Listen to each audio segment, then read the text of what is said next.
பஹல்காம் தீவிரவாத தாக்குதல் எதிரொலியாக இந்தியா பாகிஸ்தான் இடையேயான அட்டாரி வாகா எல்லையை மூட உத்தரவு.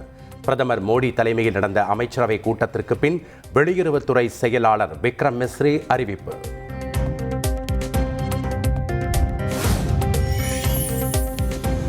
இந்தியா பாகிஸ்தான் இடையேயான சிந்து நதி ஒப்பந்தம் தற்காலிகமாக நிறுத்தி வைப்பு. மத்திய வெளியுறவுத்துறை செயலாளர் விக்ரம் மிஸ்ரி அறிவிப்பு.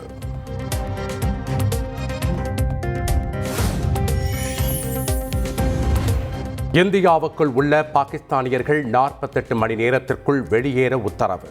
பாகிஸ்தானியர்களுக்கு இனி விசா வழங்கப்படாது என மத்திய அரசு அதிரடி.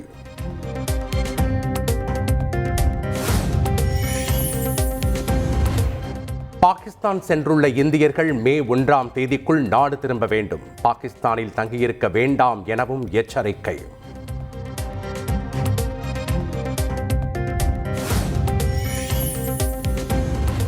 பாகிஸ்தான் தூதரக அதிகாரிகள் ஒரு வாரத்திற்குள் இந்தியாவை விட்டு வெளியேற உத்தரவு.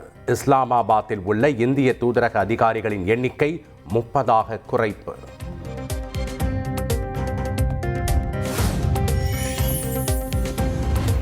மத்திய பாதுகாப்புத்துறை அமைச்சர் ராஜ்நாத் சிங் தலைமையில் இன்று அனைத்து கட்சி கூட்டம்.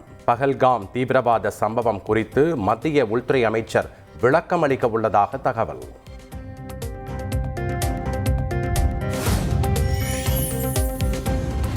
டெல்லியில் உள்ள பாகிஸ்தான் தூதரகத்திற்கு பாதுகாப்பு அதிகரிப்பு. பஹல்காம் தீவிரவாத தாக்குதல் எதிரொலியாக மத்திய அரசு நடவடிக்கை.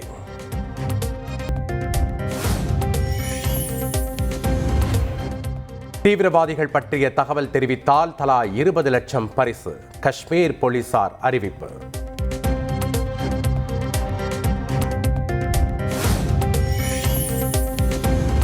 பாகிஸ்தானில் பிரதமர் ஷெரீப் தலைமையில் இன்று தேசிய பாதுகாப்பு ஆலோசனை கூட்டம். இந்தியாவின் நடவடிக்கையை எதிர்கொள்வது குறித்து முக்கிய ஆலோசனை.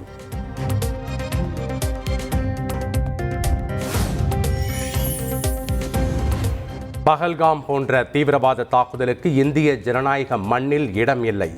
பயங்கரவாத தீவிரவாத அமைப்புகளை இரும்பு கரம் கொண்டு ஒடுக்க வேண்டும் என முதலமைச்சர் ஸ்டாலின் வலியுறுத்தல்.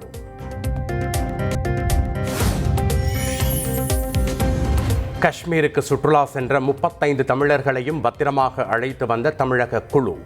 டெல்லி தமிழ்நாடு இல்லத்தில் மருத்துவ பரிசோதனை மற்றும் தேவையான உணவு வழங்கப்பட்டது.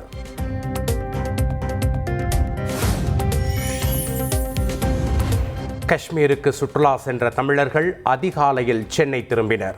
தீவிரவாத தாக்குதல் சம்பவத்தை கேள்விப்பட்டதும் உயிர் பயம் ஏற்பட்டதாக பேட்டி. விரைவாக மீட்புக்குழு அமைத்த முதலமைச்சர் ஸ்டாலினுக்கு நன்றி தெரிவித்து நெகிழ்ச்சி. ரஷ்அப் பண்ணி வண்டியில் ஏற்றி எங்கேயுமே டிலே பண்ணாம, அதுவும் ஒன் வே மிலிட்ரி ஒரு பக்கம் போய்கிட்டே இருக்கு, மிலிட்ரி வேன் போய்கிட்டே இருக்கு, ஹெலிகாப்டர் மேலே சுத்திக்கிட்டே இருக்கு. அப்போ பயமா இருக்கு.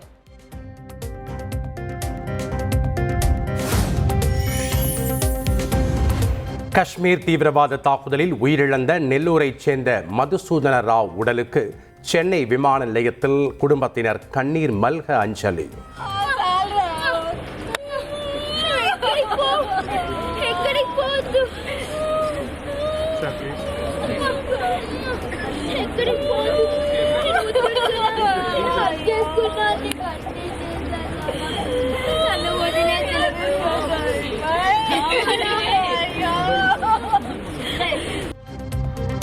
அரசியல் தலைவர்கள் மலர் வளையம் வைத்து இறுதி மரியாதை.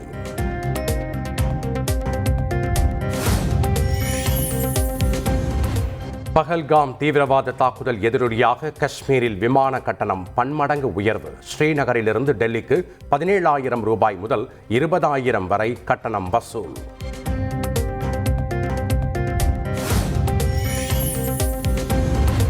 பயங்கரவாத தாக்குதலை தொடர்ந்து ஸ்ரீநகர் விமான நிலையத்தில் குவிந்து வரும் சுற்றுலா பயணிகள்.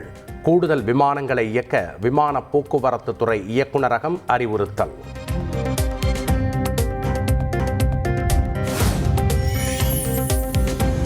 பஹல்காம் தாக்குதல் எதிரொலியாக ராமேஸ்வரம் கடற்பகுதியில் கடற்படையினர் தீவிர ரோந்து.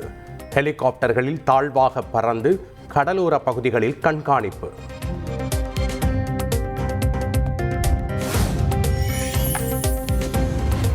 பஹல்காம் தாக்குதல் எதிரொலியாக இந்திய விமானப்படை வீரர்கள் சேலத்தில் தீவிர போர் பயிற்சி.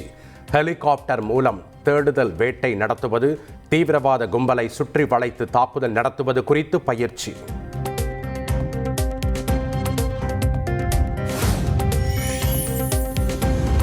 காஷ்மீர் விவகாரத்தில் தலைவர்கள் அரசியல் செய்ய வேண்டாம் என அண்ணாமலை வேண்டுகோள். பிரதமர் வெளிநாடு சென்றிருந்த நேரம் பார்த்து தீவிரவாதிகள் தாக்குதலை நிகழ்த்தியிருப்பதாகவும் பேட்டி.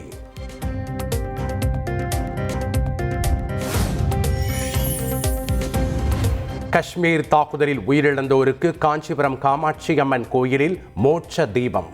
திருநெல்வேலி நெல்லையப்பர் கோவிலிலும் மோட்ச தீபம் ஏற்றி அஞ்சலி.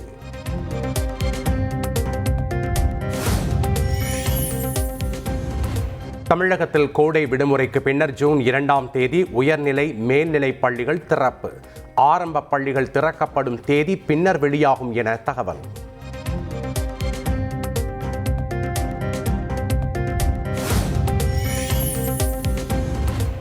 சென்னையில் ஆபரண தங்கத்தின் விலை சவரனுக்கு 2200 ரூபாய் குறைந்தது. ஒரு சவரன் தங்கம் 72,120 ரூபாய்க்கு விற்பனை.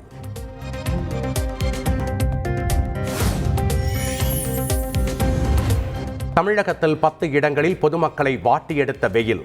மதுரை விமான நிலையம், ஈரோடு, தஞ்சை, கரூர், பரமத்தியில் 102 டிகிரி ஃபாரன்ஹீட் வெப்பம் பதிவு.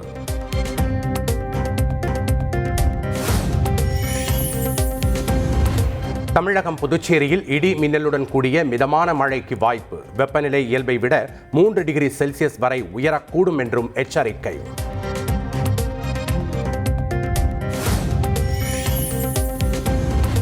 திருச்சி மாவட்டம் தாளக்குடியில் அடிக்கடி ஏற்படும் மின்வெட்டை கண்டித்து பொதுமக்கள் சாலை மறியல். நம்பர் 1 டோல்கேட் அருகே நள்ளிரவில் நடந்த போராட்டத்தால் போக்குவரத்து பாதிப்பு. நாளைக்கு வேற எக்ஸாம் இருக்கு, நான் 9th படிக்கிறேன். இப்படி கரண்ட் போனா நாங்க எப்படி படிக்கிறது? எவ்வளவு நேரமா கரண்ட்? ஸ்கூல் எக்ஸாம் எல்லாம் தூங்கிட்டு தான் இருக்கோம் நாங்க. எக்ஸாம் என்ன பண்ணிட்டு இருக்கீங்க? சென்னை விமான நிலையம் கிளாம்பாக்கம் இடையிலான மெட்ரோ ரயில் திட்டத்திற்கு அனுமதி. நிலம் கையகப்படுத்தவும் ஒப்புதல் அளித்துள்ளது தமிழக அரசு.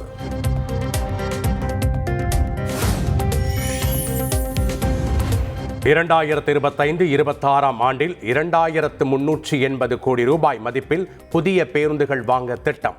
சட்டப்பேரவையில் போக்குவரத்துத்துறை அமைச்சர் சிவசங்கர் அறிவிப்பு.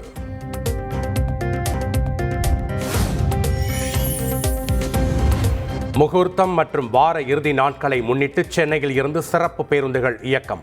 தமிழ்நாடு அரசு போக்குவரத்து கழக மேலாண் இயக்குனர் தகவல்.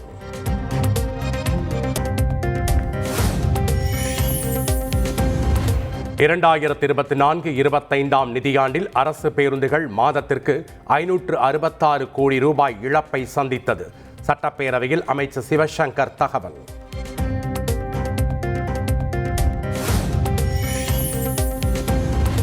டாஸ்மாக் தலைமை அலுவலகத்தில் அமலாக்கத்துறை நடத்திய சோதனை சட்டவிரோதமானது அல்ல என சென்னை உயர்நீதிமன்றம் உத்தரவு.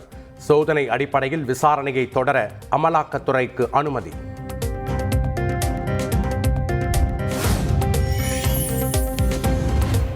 பண மோசடி வழக்கில் செந்தில் பாலாஜிக்கு ஜாமீன் வேண்டுமா அல்லது அமைச்சராக தொடர வேண்டுமா? அமலாக்கத்துறை தொடர்ந்த வழக்கில் உச்சநீதிமன்றம் சரமாரி கேள்வி.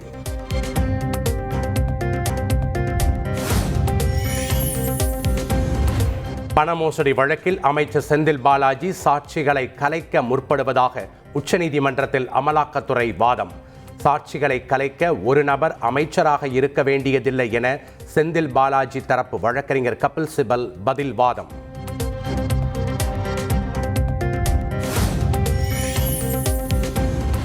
துணைவேந்தர்கள் மாநாடு விவகாரத்தில் தமிழ்நாடு அரசுடன் மோதல் போக்கு இல்லை என ஆளுநர் மாளிகை விளக்கம்.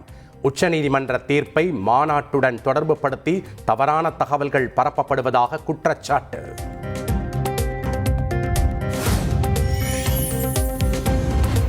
முதலமைச்சர் மு.க. ஸ்டாலினுடன் மதிமுக பொதுச் செயலாளர் வைகோ சந்திப்பு. மீண்டும் ராஜ்யசபா சீட் வழங்குவது தொடர்பாக பேசியதாக தகவல்.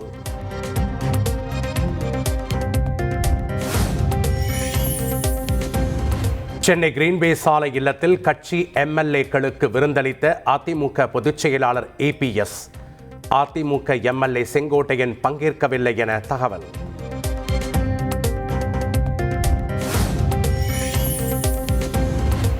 சொத்து குவிப்பு வழக்கில் அமைச்சர் துரைமுருகனை விடுவித்த உத்தரவு ரத்து. வேலூர் நீதிமன்ற உத்தரவை எதிர்த்து லஞ்ச ஒழிப்புத்துறை தாக்கல் செய்த மனு மீது சென்னை உயர்நீதிமன்றம் உத்தரவு.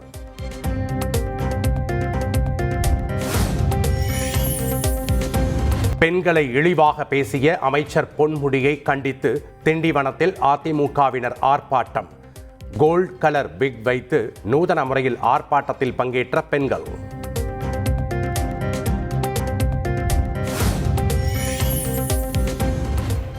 கடந்த 4 ஆண்டுகளில் வணிக வரித்துறையின் வருவாய் 5 லட்சம் கோடி ரூபாய்.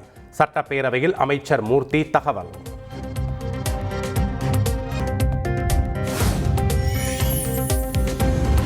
மதுரை மாவட்டம் உத்தப்புரம் முத்தாலம்மன் கோயிலில் பொங்கல் வைத்து வழிபட அனுமதிக்க வேண்டும். பட்டியலின மக்கள் திடீரென சாலை மறியலில் ஈடுபட்டதால் பரபரப்பு.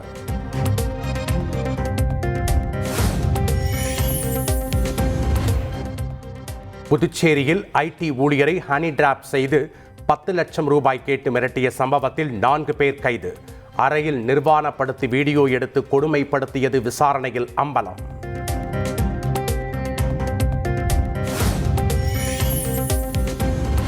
ஓமலூர் அருகே காதல் திருமணம் செய்த நபரின் வீட்டை பெண் வீட்டார் சூறையாடியதால் பரபரப்பு. போலீசார் வழக்கு பதிவு செய்து விசாரணை.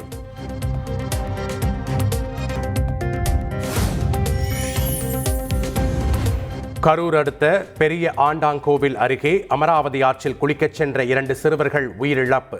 புதை மணலில் சிக்கி கூச்சலிட்ட நிலையில் மீட்கச் செல்வதற்குள் உயிரிழந்த பரிதாபம்.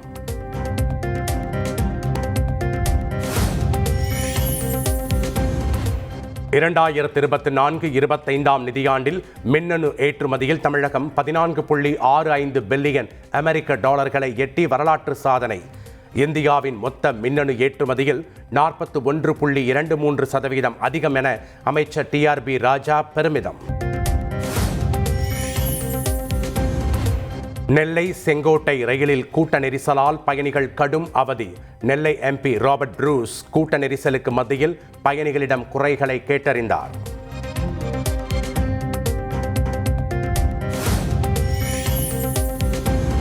கோவையில் தாவேகா வாக்குச்சாவடி முகவர் கருத்தரங்கிற்கான பணிகள் மிக சிறப்பாக நடைபெற்று வருகிறது. தந்தி டிவிக்கு தாவேகா பொதுச் செயலாளர் ஆனந்த் தகவல்.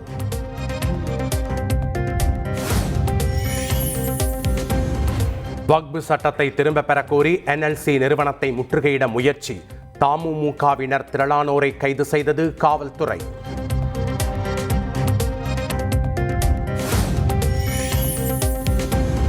தனது சமூக வலைதள கணக்கை ஹேக் செய்து வீடியோ வெளியிட்டு மிரட்டுவதாக யூடியூபர் விஷ்ணு புகார்.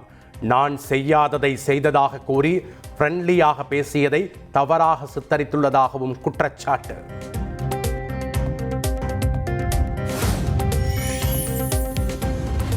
₹1 கோடி மின் கட்டணம் பாக்கி வைத்திருக்கும் மீனாட்சி அம்மன் கோவில் சித்திரை திருவிழாவை சிறப்பாக நடத்தலாம். பணத்தை பற்றி கவலைப்படாமல் அனைத்து ஏற்பாடுகளையும் செய்ய மாநகராட்சி அதிகாரிகளுக்கு அறிவுறுத்தியிருப்பதாக அமைச்சர் KN நேரு விளக்கம்.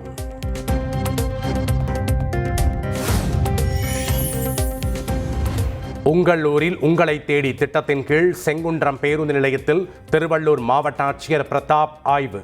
காலாவதியான தின்பண்டம் விற்ற டீ கடைக்கு சீல் வைக்க உத்தரவு.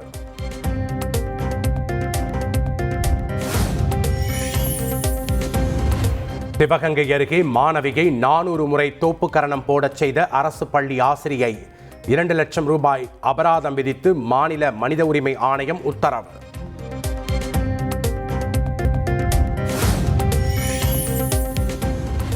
இந்தியாவுக்கு சுற்றுப்பயணம் வந்துள்ள அமெரிக்க துணை அதிபர் JD வான்ஸ் மனைவி உஷா மற்றும் குழந்தைகளுடன் தாஜ்மஹாலில் புகைப்படம் எடுத்து மகிழ்ச்சி.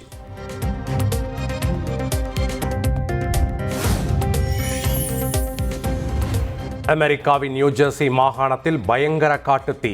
11,500 ஏக்கர் பரப்பளவில் மரங்கள் முற்றிலும் எரிந்து சேதம்.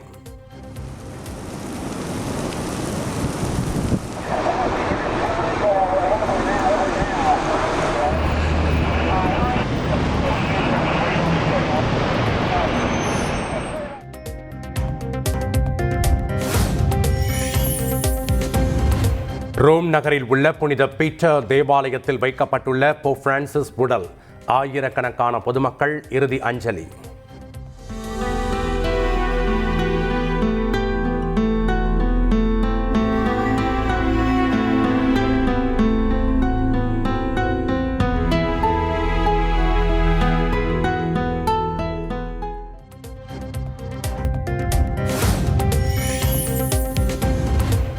ஆஸ்கர் விருது வழங்கும் தேர்வுக்குழுவுக்கு புதிய விதிமுறைகள் விதிப்பு.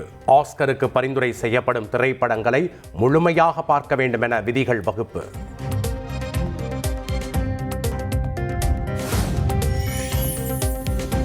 தேசிய கொடியை தலைகீழாக பிடித்திருப்பதாக ரசிகருக்கு அறிவுறுத்திய அஜித்குமார். GD4 கார் ரேஸில் 2ஆம் இடம் பிடித்த அஜித்குமாரை ரசிகர் வாழ்த்த வந்தபோது சுவாரஸ்யம். CSK நல்ல அணி, சரியாக ஆடவில்லை, அது உண்மைதான். வரும் போட்டிகளில் சிறப்பாக விளையாடுவார்கள் என CSK தலைமை செயல் அதிகாரி காசி விஸ்வநாதன் பேட்டி.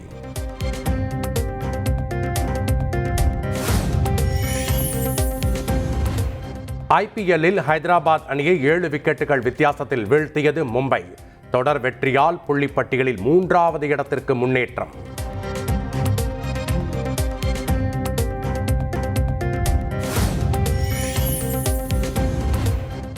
IPL தொடரின் இன்றைய போட்டியில் பெங்களூரு, ராஜஸ்தான் அணிகள் பலப்பரட்சை.